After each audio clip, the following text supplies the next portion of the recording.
Hi, I'm Heather Dakota, the creatrix behind Wise Woman Alchemy and Wild Hair Creative. I am an earth medicine storyteller. Long ago, I had a vision about a beautiful circle of women sitting around a fire, light dancing off of their faces as each one held a talking stick and told her story about the ancient ones, her dreams, journeys to non-ordinary reality, and even life experiences. There's a lot of laughter and sometimes a few tears. Each story was different and absolutely amazing.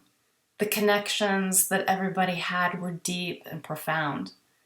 The power of these connections came from the stories that were within each woman, and those same stories are within you. At the SouLodge Medicine Gathering on August 1st through the 5th, I'll be leading the circle that I envisioned so many years ago. There'll be storytelling around the fire, we'll journey to non-ordinary reality, and ask your guides which story of abundance is most important to bring to this circle. Then each one of you will get a sacred journal like this, and it'll have writing prompts in it already. So to help you tell your story of plenty from the past, from the present, and even your hopes for the future. Intuitively, you'll be able to write your stories, collage them, paint them, whatever moves you in that moment. Then we'll call in those new stories of abundance with a little woodland ritual and blessings for each one of you. So I have a quick story for you. When I was about 8 years old, I lived in Huachuca City, Arizona. And this was in the 1970s, and the southern part of the state was very much wild and carefree, and so was I. During this time, I only had one human friend, and she wasn't allowed to go out into the desert. I was allowed to roam a little bit, but within limits. But I always pushed those boundaries. I figured what my parents didn't know wouldn't hurt them. So the dry desert sand and the sweet-smelling sagebrush was my playground. The jackrabbits, the horned-toed lizards, and the tarantulas were my friends. So on this one particular afternoon during a really difficult day of third grade SRA readers, I was walking home from school down this long dirt road, and the wind was kicking up dust devils ahead of me, and then all of a sudden I see this really long log in the middle of the road. And this log was about as big around as my thigh. And there were only piñons in this area, and they don't have very straight branches. So I was very confused by this thing, this log that was stretched out across the road. And as I got a little bit closer, I noticed a big diamond pattern on this log. And it finally dawned on this little mind of mine who loves snakes that I was coming face to face with a western diamondback rattlesnake. Now, I stopped dead in my tracks, and within 2 seconds, I had a lot of thoughts run through my head. I can go around the front of the snake, it would bite me, and I would die.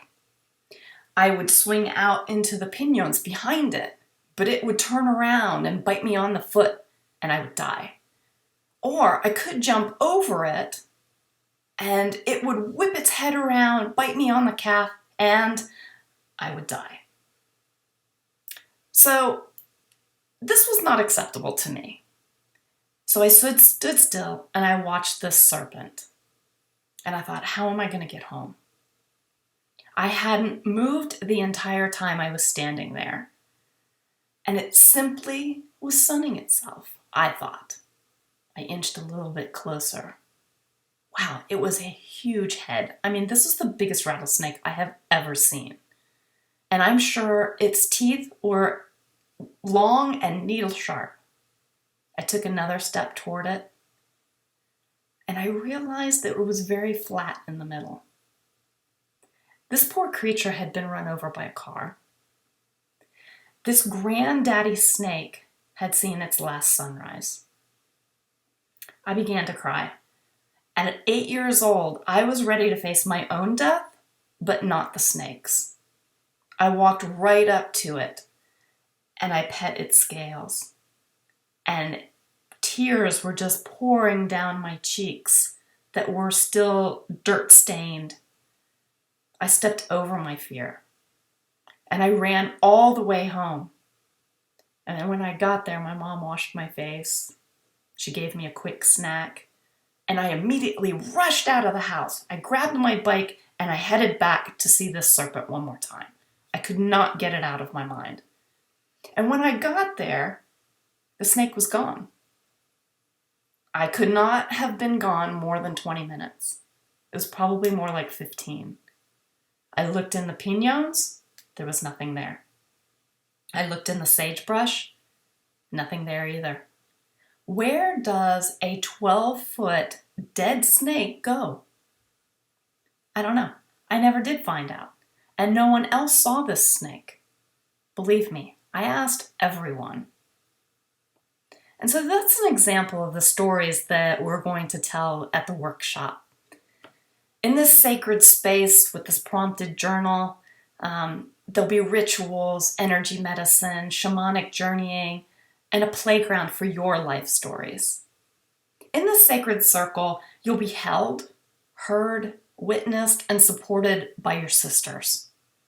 The prompted journal will be fun and engaging and allow you to tell your stories in creative ways.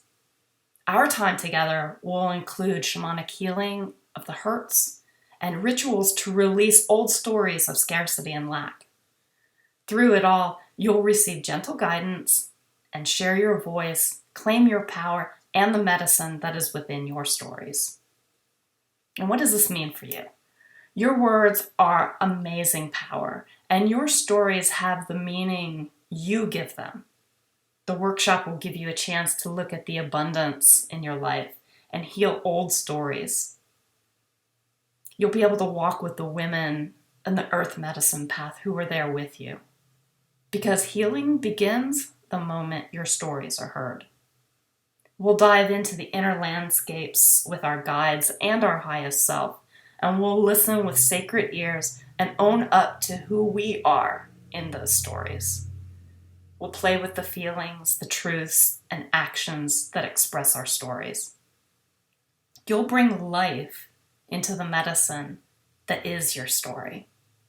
Come sit around the fire with other beautiful women and let's pass the story. No experience is necessary. Everybody's welcome. Come on. See you soon.